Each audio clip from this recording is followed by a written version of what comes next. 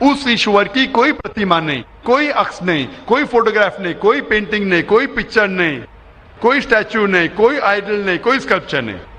تو جب ہم ہندو مذہب کی کتابوں کا مطالعہ کرتے پتا چلتا ہے ہندو مذہبی کتاب میں بھی لکھا ہے خدا ایک ہے، اس خدا کا کوئی عکس نہیں. اور برہم سوتر جو ہندوازم کا ہے